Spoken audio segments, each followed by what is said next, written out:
ಸಭಾಷ್ ಕಂಡ ಪ್ರಶಾಂತ, ಕೊನೆಗೂ ಅನ್ಕೊಂಡ ಕೆಲಸ ಮಾಡ್ಬಿಟ್ಟೆ ಕಲ. ಇದೇ ಬೇಕಾಗಿದ್ದು ನಮಗೆ. ನೀನು ಕಂಡ್ಲ ಗಂಡು ಮಗ ಅಂದರೆ ನೀನು. ಸರಿ, ಆಮ್ಯಾಕೆ ಮಾಡ್ತೀನಿ, ಇಡು ಫೋನ. ಅಪ್ಪಯ್ಯ, ಪ್ರಶಾಂತ ಫೋನ್ ಮಾಡಿದ್ದ. ನಾವು ಹೇಳ್ಕಟ್ಟಂಗೆ ಮಾತಾಡೋನಂತೆ. ಅದಕ್ಕೆ ನನ್ನ ಮಗ ಶಿವು ನಿಶ್ಚಿತಾರ್ಥವ ನಾಳೆ ಕೀಡಕ್ಕೆ ಒಪ್ಕೊಂಡವನಂತೆ. ಕೀಲಿ ಕೊಟ್ಟು ಗೊಂಬೆ ಅದರ ತಾಳು ಕುಣಿಯುತ್ತೆ ಅಂತ ಅನ್ಕೊಂಡ್ರೆ ನಮ್ಮ ತಾಳು ಕುಣಿತಿದೆ ಅಲ್ವಾ? ಒಳ್ಳೇದೇ ಒಳ್ಳೇದೇ ಒಳ್ಳೇದೇ ದಣಿ. ಆದರೆ ತನ್ಗೆ ಯಾಕೋ ಸಮಾಧಾನ ಇಲ್ಲ. ಇನ್ನು ಏನಾದರೂ ಬೇಕು ಅನ್ನಿಸ್ತದೆ. ಇಲ್ಲಿ ಗಂಟ ನಾವು ಹೇಳ್ದಂಗೆ ಆ ಹುಡುಗ ಕೇಳೋನೇ ದಿಟ್ವೆಯ. ಆದರೆ ಇನ್ನು ಮುಂದೆ ನಾವು ಹೇಳ್ದಂಗೆ ಆಟ ಆಡ್ತೇನೆ ಅಂತ ಏನು ಗ್ಯಾರಂಟಿ ಅಲ್ಲವ್ರ? ಬೇಟೆಗಾರ ಸಡ್ಲ ಬಿಟ್ಟರೆ ಮೊಲ 3 ಕಾಲಲ್ಲೇ ಓಡುತ್ತೆ. ಹಿಡ್ತಾ ನಾವು ಬಿಗಿಯಾಗಿ ಹಿಡ್ಕೊಂಡಿರ್ಬೇಕು.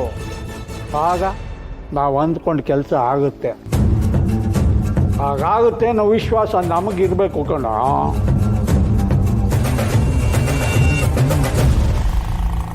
ದಣಿ, ಶಿವು ಬತಾವನೆ.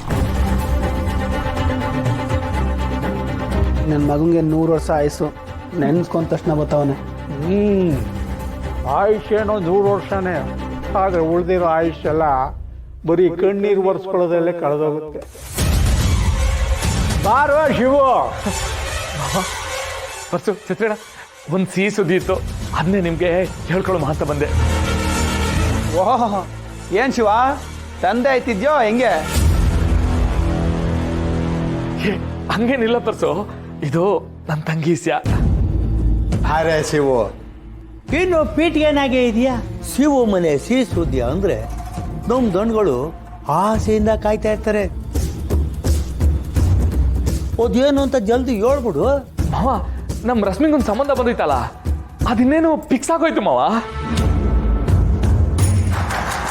ಹುಡುಗನ ಕಡೆಯವರು ಫೋನ್ ಮಾಡಿ ನಾಳೆಗೆ ನಿಶ್ಚಿತಾರ್ಥ ಇಟ್ಕೊಳ್ಳಮ್ಮ ಅಂದವ್ರೆ. ಅದಕ್ಕೆ ನೀವು ಬಂದು ನೀವೇ ಮುಂದೆ ನಿಂತು ಎಲ್ಲ ನೋಡ್ಕೋಬೇಕು ಮಾವ. ಆಹಾ ಆಹಾ, ಈ ಸಿಹಿ ಸುದ್ದಿ ಕೇಳಿ ಕಿವಿನಲ್ಲಿ ಹಾಲು ಇಟ್ಕೊಂಡಂಗೆ ಆಯ್ತು ಕಡ್ಕಡ. ನೀ ನಂಬಿರೋ ಮಾಕಾಳಮ್ಮ ನಿನ್ ಜೊತೆಲೇ ಇದ್ದಾಳೆ ಅನ್ನೋದಕ್ಕೆ ಇದಕ್ಕಿನ್ನ ಸಾಕ್ಷಿ ಬೇಕೆ? ನೀವು ಕಷ್ಟಪಟ್ಟಿದ್ಕೋ ಶುಭ ಕಾರ್ಯ ಬೇಗ ಬೇಗ ಆಯ್ತೈತೆ ಶಿವ. ನಮ್ಗಂತೂ ಭಾರಿ ಖುಷಿ ಆಯ್ತೈತೆ ಕಲ. ಅದಕ್ಕೆ ಪರ್ಸು, ಈ ಖುಷಿನ ನಿಮ್ ತಾವ ಹಂಚ್ಕೊಳಮ್ಮ ಅಂತ ಬಂದೆ.